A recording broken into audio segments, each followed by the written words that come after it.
mengumumkan tanggapan 17+8. Tuntutan rakyat yang jatuh tempo pada hari ini, Jumat 5 September. Saya bertiga 6 poin tuntutan yang diumumkan, maksud kami 6 poin keputusan yang diumumkan oleh Wakil Ketua DPR RI. Suhu Dasko Ahmad di Kompleks Parlemen Senayan, Jakarta.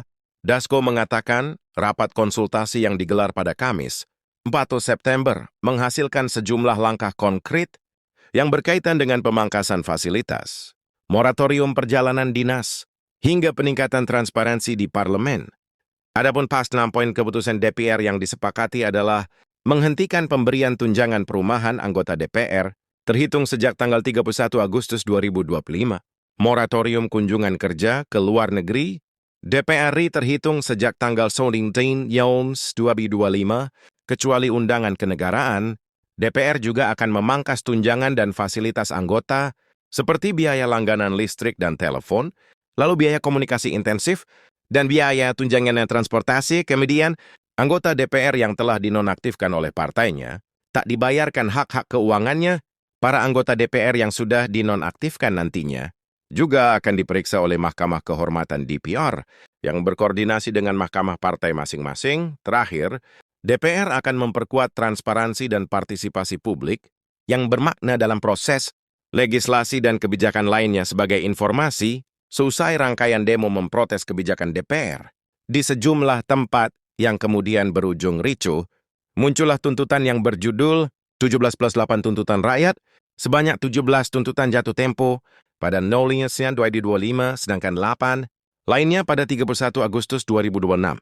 Terkait tuntutan tersebut, mahasiswa dan komunitas sipil melakukan pengawalan dan aksi unjuk rasa di depan gedung DPR serta menggaungkannya di media sosial pada hari ini.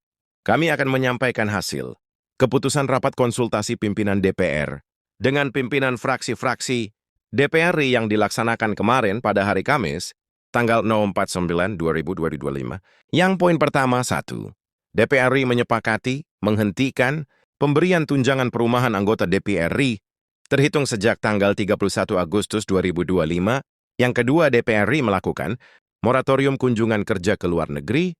DPR RI terhitung sejak tanggal 19 Yons 2025, kecuali menghadiri undangan kenegaraan 3.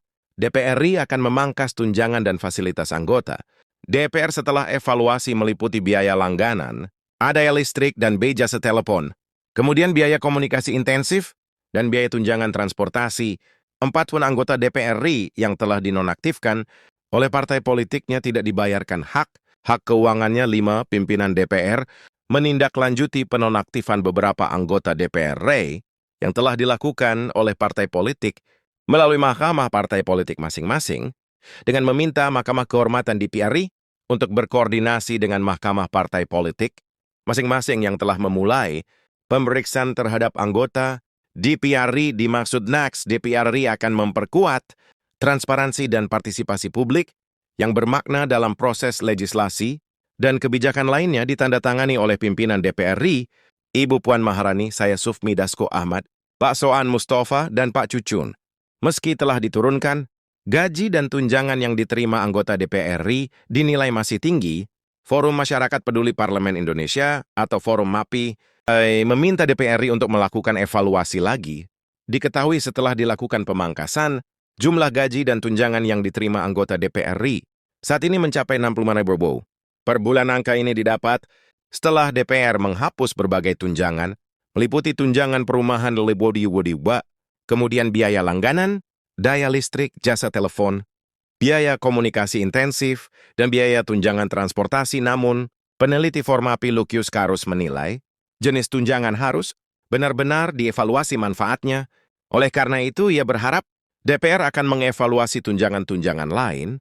Lukius lantas mempertanyakan alasan DPR yang hanya berani menghapus tunjangan perumahan dan tunjangan lainnya secara tidak menyeluruh.